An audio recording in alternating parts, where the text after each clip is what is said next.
नमस्कार दर्शकबिन, म अतुल त्रिपाठी वीरगञ्जबाट।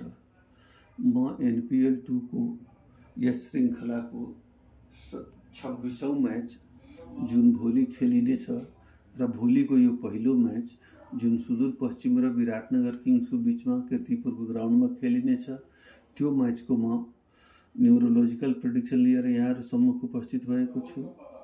यहाँहरूसँग मेरो एउटा अनुरोध के छ भने मेरो भिडियोलाई लाइक र सब्स्क्राइब गरिदिनु होला र ग्रुपमा सक्दो सेयर गरिदिनु होला, ताकि मेरो भिडियो बढीभन्दा बढी दर्शक माझ पुगोस् र यहाँहरूको सधैँ झैँ सहयोग र अपेक्षाको आश राख्दै म यो भिडियोलाई सुरु गर्न गइरहेको छु। भोलिको म्याच 26औं म्याच हो त 8 नम्बर, त्यसपछि आएर भोलिको डेट 6 तारिक भएकोले 6 नम्बर र भोलि चन्द्रमा आर्द्रा नक्षत्रमा भ्रमण गरिरहेको हुनाले आर्द्रा राहुको नक्षत्र हो, राहुको 4 नम्बर।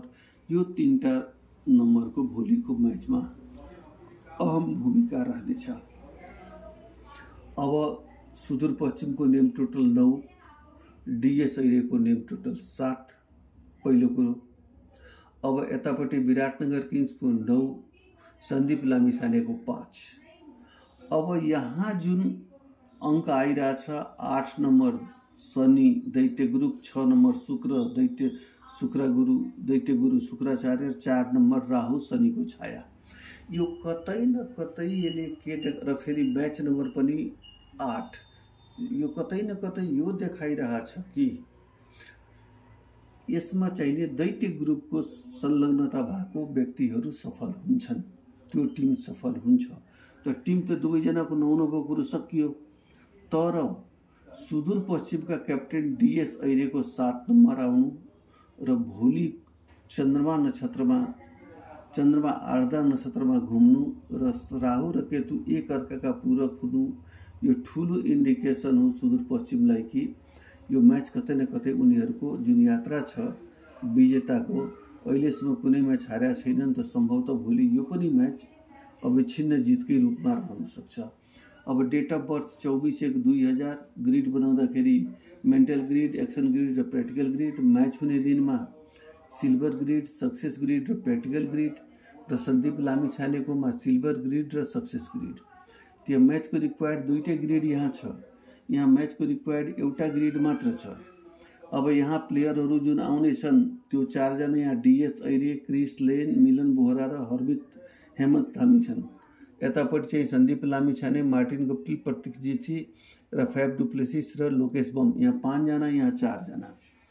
यता प्लेयर पनि बढी हुनु, तर यहाँ 3टा ग्रिड हुनु र यिनीहरूको जुन यात्रा जुन चलिरहेछ अविच्छिन्नताको, चन्द्रमा राहुको नक्षत्रमा भएकोले पहिलो कुरो, र दोस्रो कुरो म्याचको सङ्ख्या 8, 4 भएकोले र यो 6, यो 3टै दैत्य ग्रुपको नम्बर हुनु र क्याप्टेनको दैत्य ग्रुपमा पर्न जानु, र यता सन्दीप लामिछानेको 5 पर्नु हुनाले कम्युनिकेटरकोमा पर्ने हुनाले फेभर जति DS ऐरेले पाउँछन् त्यति सन्दीप लामिछानेले पाउन सक्दैनन्। म्याच चाहिँ कडा मुकाबला रहन्छ, तर ग्राउन्ड नेचर आदि इत्यादि विचार गर्दाखेरि मेरो क्यालकुलेसनमा भोलिको जुन म्याच छ यो सुदूरपश्चिमले जित्नेछ। चाहे फर्स्ट ब्याटिङ गरोस् या सेकेन्ड ब्याटिङ गरोस्, फर्स्ट ब्याटिङ गरेमा दाँतबाट पसिना चुहाउनुपर्छ जितको लागि, र सेकेन्ड ब्याटिङ गरेको खण्डमा म्याच 1 साइडेड जस्तो भएर जान्छ। हस्, तर दुवै टिमका क्याप्टेनलाई जितको लागि अग्रिम शुभकामना। र यहाँले मेरो भिडियो हेरेर मलाई जुन साथ दिनुभयो त्यसको लागि यहाँहरूलाई धन्यवाद। यहाँहरूको दिन शुभ होस् भन्ने कामना गर्दै अहिले म बिदा लिन्छु। हस्, अहिलेलाई यति नै, धन्यवाद।